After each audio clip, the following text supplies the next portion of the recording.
Hi, welcome again. Today I'm trying to do something different. Today I'm gonna go through some of the things that I worked with Houdini last couple of days. So here we have the iron head sculpt that I made. So if you want to learn more about this, and I highly suggest to go through this course on Entechmart website. Here I'm trying to show you a breakdown of how this works, and yeah, it will be fun. So basically we are in Houdini, and let me close the render view. All right, so let me uncheck and hide these things, and let's start from the scratch. Here we have the main section, main geometry, and I'm gonna show that. All right, now you can see something like this. Let's see how we come to this stage step by step. All right, let's double click and open this. Right, okay. Here we have this initial geometry as a 3D scan. I downloaded it from this website. I think they also downloaded it from somewhere else. Right. Okay, and I'm quite not sure about the copyright content, whether this can be shared without any. Yeah, it's I'm not worried about right now because just sharing things. Right, then here I'm gonna transform that into center, and here we do another transform, like okay, and then I'm using the VDBs. So basically I'm creating a volume out of this, and then I scatter some points, and then I try to connect these points with this, right, with lines, and then we try to make some geometry out of this, making something something like this.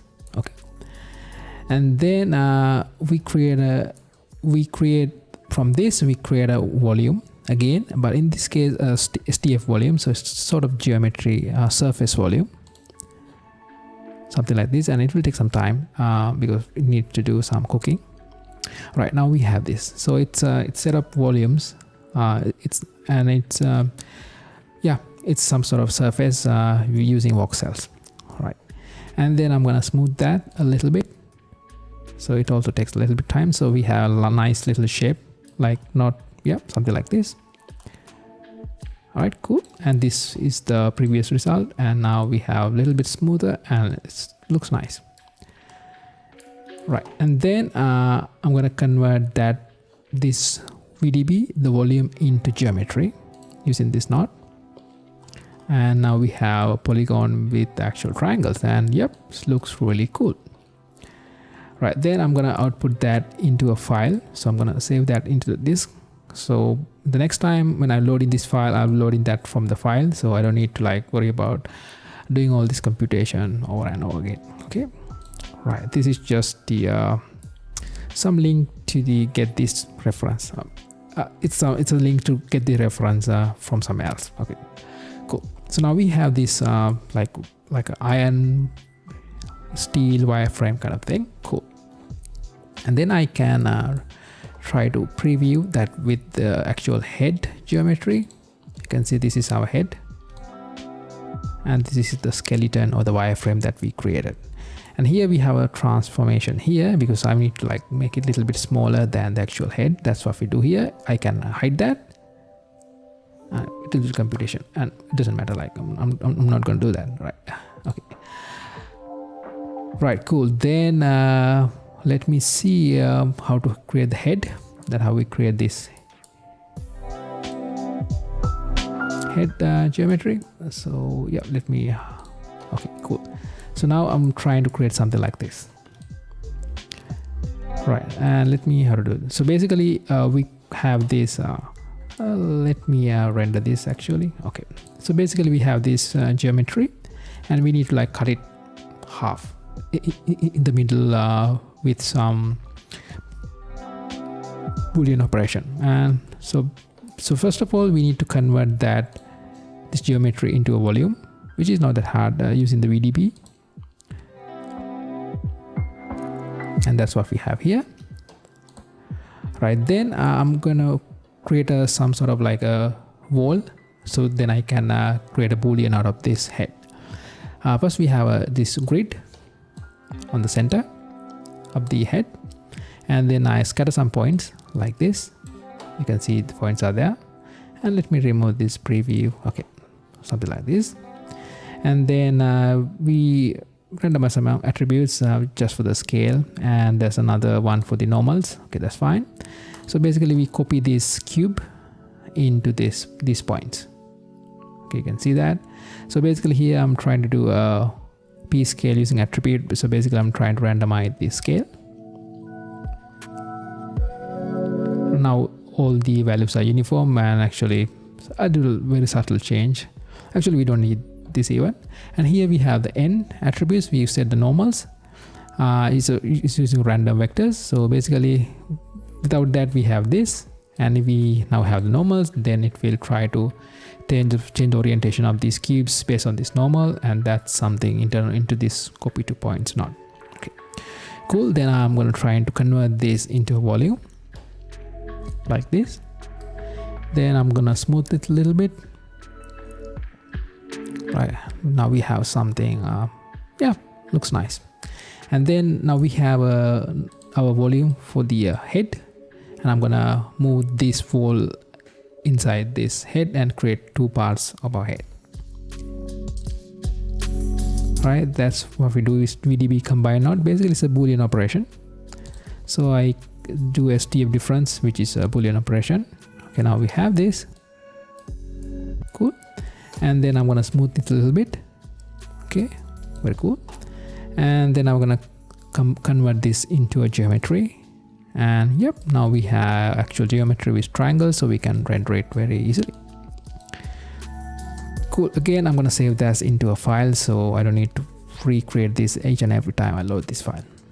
Okay, that's what we're doing here. Right, now we have some references to we can get it from somewhere else. So this is my main program, main logic, and I'm not going to render this right over here. I'm going to go to my upper stage, upper level, and I'm going to hide this. And here we have another geometrical head statue. So right now we have an object merge node. So basically I'm here referencing the this actual head that we exported over there. So basically we can, with inside Houdini we can import anything from anywhere. So this is this null these out nodes are the way how we organize them. And here I can get the out head. So we have this geometry, and the reason why we're doing this as two different things, so we do the same thing for the wireframe as well. And the reason is now we can assign different set of materials into each and everything. So it's just it's a way to like create some materials. Right, I'm gonna show all these things. All right, cool. And then I have a material that I assign here. I'm going to the render section, and we have material. It's a redshift material. It's a head statue, and I have another one over here, wireframe. And also we have a camera. We can see a camera over here. All right, it's hard to see. Okay, over here, and I can look through the camera. Okay, and we have a backdrop which is also assigned to the camera. So basically I can move the camera here and there. The backdrop goes along with the camera, which is handy. And I also have some lights created over here. We have a point light, not a point light, it's an area light coming over here. Give some little nice details. I'll show you in a moment. And then we have a top light, like targeting this iron wireframe. So we have a little bit shading, light shading, and I really like it. And also we have a global light dome, environment light, HDRI, to light up the whole scene. Right, now we have the scene set up, and let me try to run Redshift and try to render this. Right, I'm gonna remove the bucket mode so I can see this. Right, I simply assign two materials over there. I'll open this in a moment, but let me show you the lightings, how this works. All right, and let me turn up the global lights and the HDRI. So now we have something like this. All right, we have a top light coming over there, which is like area light, of course. So which light this wireframes, which is quite nice with that. Then we have this light over there, and that gives a little bit more shading towards this statue, and I really like it. Right, let me turn on these lights back again, and right now we have this preview. Right, and here's the side light. So let me try to turn it off, and you can see how it looks without and with. Now you can see we don't see some nice little shading over there, the shape of the statue over this place. But if we turn on the light, and we can see some little detail over there, and it looks nice into my eye. All right, and this little reddish light is very subtle, and this looks nice to me. Yeah. And about the shading, and it's quite simple. So since most of you are familiar with Unreal Engine shaders, and this is exactly the same thing, maybe a little bit easier. We have redshift for the wireframe. It's extremely easy. We have material. I just select the platinum as the preset, and it didn't even like change anything because it looks pretty nice. And about the head statue, basically again I have a basic material with the no reflections, and just the specular lights only, and some diffuse color, base color. And then we have some noise to get this little bit these imperfections. I think here is a little bit too much. Anyway, I like it. Maybe let me reduce that. We have ramp parameters, so then I can dial it down to have a very little amount of those things. Or maybe I added too much. Anyway, I like it in this way. Okay, cool. So and maybe I'm gonna increase the imperfection a little bit more. Right, that's it for the render. And then we have redshift to render all these things, and right now it's using the progressive rendering mode, but I can click this and do the bucket mode, and it will render everything at once. All right, it's something refreshing due to the usual Unreal Engine content, because this is something new and I really like it. And about Unreal Engine, I'm working on something pretty big these days, and I hope we can show it before the I think I can show it before the end of this month. We'll have something really amazing. All right, see you soon with something interesting. Bye.